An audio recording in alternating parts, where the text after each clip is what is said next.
Mesdames et messieurs, il est important, extrêmement important que nous nous entendions sur ce qui s'est passé au Mali et sur ce qui est en cours. Tous les Maliens, toute la communauté vivant au Mali et toute la communauté internationale ont vu sur les antennes de l'ORTM l'ancien président de la République, Ibrahim Boubacar Keïta, présenter sa démission. En toute lucidité, en toute conscience, en toute connaissance de cause, et en tirant même, avant la démission, selon lui, toutes les conséquences de droit qui peuvent s'y attacher. En dissolvant l'Assemblée nationale et le gouvernement. La démission est clairement inscrite dans l'esprit de notre Constitution. Elle est possible, elle est permise. Et pourquoi donc certains s'évertuent aujourd'hui à parler de coup d'État? Où est le coup d'État quand le président en exercice dit clairement « Je démissionne ». Alors n'acceptez pas qu'on dise qu'il y a un coup d'État, il y a une démission de IBK en bonne et due forme. Si cela est dit, les tenants de la thèse du coup d'État nous disent « Mais il n'était pas libre, on l'a forcé et contraint de démissionner ». Je leur dis attention à ce que vous dites.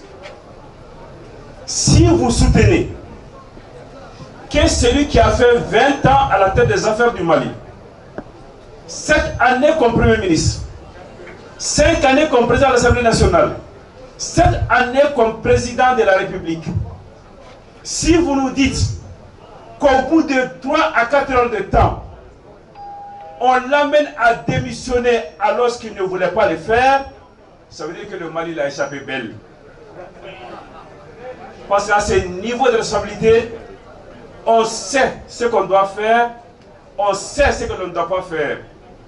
Il ne faut pas qu'il nous présente notre ancien président de la République comme un falot qui fait ce qu'on lui demande parce qu'il ne pourra pas résister pendant 1 heure de temps à je ne sais quoi. Parce que la personne que nous avons vue était bien portante, n'était pas maltraité, n'avait pas un pistolet sur la tempe.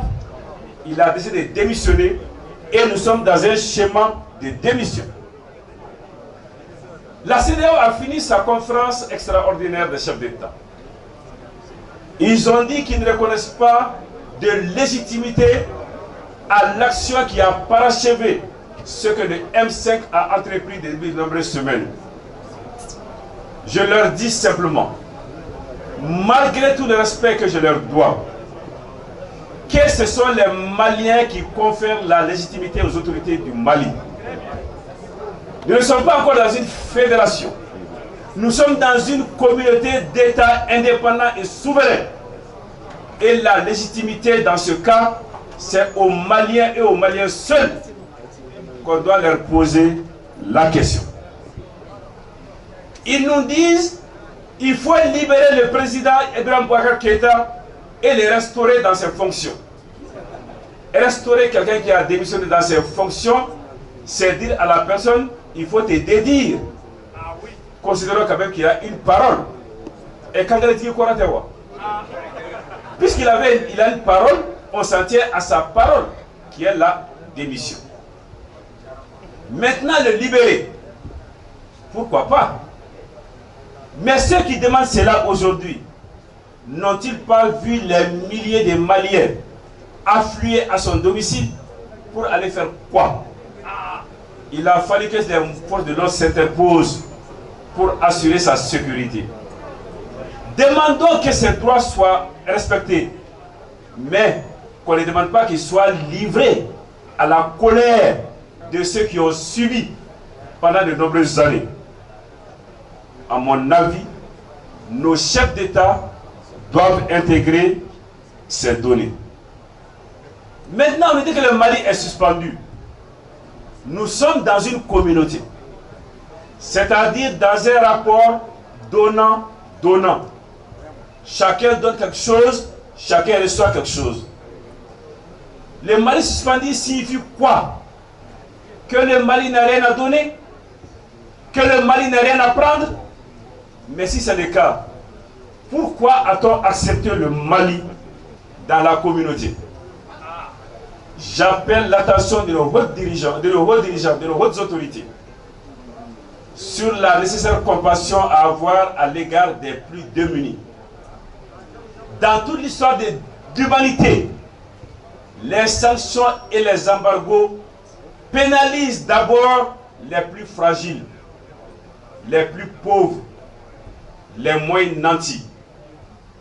Que l'on ait pitié de ceux qui chaque jour sortent pour aller chercher leur pitance quotidienne et qu'on ne se mette pas à aggraver aujourd'hui leur situation.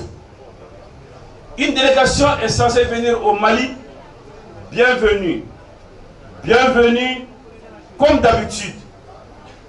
Mais encore une fois, nous leur demanderons, écoutez-nous. Si vous n'avez pas de solution acceptable, croyez-nous, le Mali est une vieille nation. Le Mali a des valeurs culturelles multiséculaires. Nous saurons développer ici des systèmes de médiation, d'écoute, d'entente, de coopération endogène avec des solutions endogènes acceptables par les Maliens.